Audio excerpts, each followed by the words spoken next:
लोकांसाठी, लोकक्रांतीसाठी जनहित प्रवर्तक बनलेले निर्भीड, निपक्षपाती web portal, YouTube channel city line news like करा, कमेंट करा, सबस्क्राईब करा, बेल आयकॉनवर दाबून शेअर करायला विसरू नका.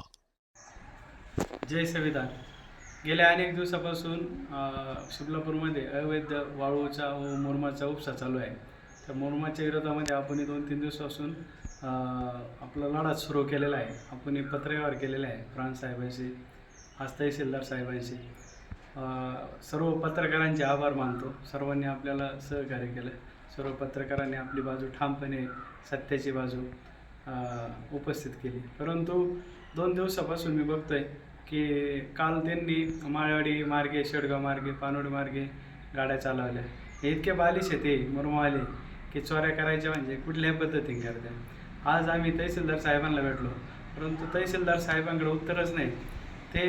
त्यांनी खालचे जे हा सर्कल आहे, सर्कल व तलाठी यांना ते म्हणे काही यांच्या स्तरावर त्यांनी योग्य ती कारवाई करावी. यांना आम्ही काही पोलीस प्रशासन असो किंवा इतर काय असो त्यांना आम्ही अधिकार दिलेले आहे. परंतु हे जे तलाठी आहे व सर्कल, माझ्या गावामध्ये सर्कल आहे पठाण साहेब म्हणून, आणि तलाठी आहे मंडलिक साहेब, यांना कुठल्या प्रकारे याच्यावर कारवाई करायची नाही. आजच्या तारखेला पण त्यांच्या पुढून गाड्या जात्या तरी त्यांचे वर राहते. ते कुठल्या प्रेशर खाली आहे का प्रशासन आहे, कुठल्या याच्या दबावाखाली काम करते याचं आम्हाला माहिती नाही. मला तर जाहीर माझा आरोप आहे, जे ठेकेदार जे मुरुम चोर, वाळू चोर जे आहे हे लोक हे सर्कलला आणि तलाट्यांना 100% लाच देतात आणि ते आपला सत्याचा आवाज बंद करतात. ते कुठल्याही प्रकारे कारवाई करायला तयार नाही. आज सकाळपासून मी त्यांना 2-3 जण त्या सर्कलला आणि त्या तलाट्याला 100 फोन केले असेल, ते फोनसुद्धा उचलते नाही. आणि आत्ता तहसीलदार साहेबांपासून फोन केला तर हसायसारखं उत्तर देत आहे काय. ते म्हणे आम्ही तिथंच बसले ना, अजून कुठल्याही प्रकारे गाडी नाही.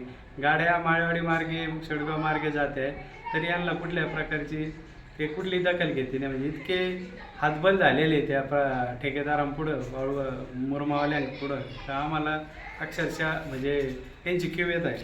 मी जाणून बुजून आपण तिथं ते जिथून मुरुम काढते तिथले आपण कागदपत्र गोळा केले असता तर तिथं भूगोट वर्ग 2चा आहे, गट क्रमांक जी जमीन आहे ती 13 नंबरच्या गटातली आहे आणि खाते क्रमांक 64 आहे.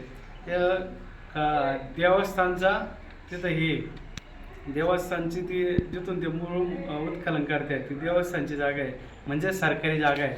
भूगोटा क्रमांक 2 आहे, तुम्ही बघू शकता. मी तहसीलदार साहेबांना आता दिलेलं आहे.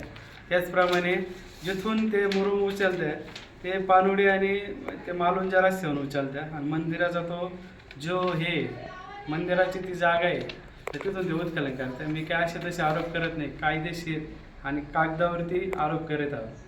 तर एवढं दाखवून सुद्धा प्रशासन डोळे झाकलेलं आहे. हे नेमका कुठल्या दबावाखाली यांनी याचं एकदा उत्तर द्यावं. आणि जे कोणी मुरुम वाहते, जे वाळू वाहते, त्या मुरुमाचं खालपर्यंत तपास करावा. उद्या आम्ही कलेक्टर साहेबांकडे निवेदन देतोय, महसूल मंत्री साहेबांना पण देणार आहे. तर याचे जे मेन मुळे आहे त्याचं बघितलं तर यांचे पूर्णपणे हे राजकीय दबावाखाली काम करतात आणि जे कोणी जे समाजसेवकच्या नावाखाली जे धंदे करतात ते पूर्णपणे ते राजकीय त्यांना वरच असतंय आणि ते स्वतः पण तिथं हे करतात. मी तर असं ऐकलंय का हे एवढे समाजसेवक म्हणते स्वतःला वाळू चोरायला यायचे, मुरुम चोरायला यायचे, गावामध्ये दहशतपणेच घालतात. ते काय यांचे धंदे गावाला, अख्ख्या गावाला माहिती आहे. तर यांनी तो पॅटर्न माझ्या गावात राबू नये म्हणून आपण त्याच्या विरोधात आपण दहशतमुक्त नेहमी आपण आपलं शिबलापूर कसं चांगलं आहे त्याच्या विरोधात आपण आवाज उठवलेला आहे. आपल्या गावातून त्या गाड्याला रॉयल्टी पाहिजे व त्या गाड्या आपण स्लोमध्ये गेलेल्या पाहिजे. ते प्रशासनाच्या नियोजनाच्या खाली यांच्या जीवावरती नाही, हे दिवस रात्र ते चोरीत आहे. आज मी असं ऐकलं आहे का त्यांना कुठलं तरी तिकीट जाहीर होणार आहे आणि एवढं करून म्हणजे एवढं त्यांना नाही जाण्याची तर मनाची पाहिजे ना. अरे आपण करतो काय, आपण समाजसेवकच्या नावाखाली एवढे काळे धंदे करते आहे. यांनी गाव गरिबाचे डोळे पुसले, कोणाचे आरोग्यावर कामं केले. म्हणजे जे तुम्ही तुमच्या गावात करताय तिथं आता काय वनवा म्हणजे ते पेटवायचं काय आमच्या गावात काय तुम्हाला काय कोणी ठेका दिला आहे का. तर ही दहशती दादागिरी आपण मुळीच काढल्याशिवाय राहणार नाही त्या काळामध्ये आणि यांना संविधानाने उत्तर दिले जाईल. जरी आज स्थानिक प्रशासन दबावाखाली काम करत असेल तर आम्ही आमच्या पद्धतीने आम्ही संविधानाच्या मार्गाने इथून पुढे कार्य करीत राहू. जय भीम, जय संविधान.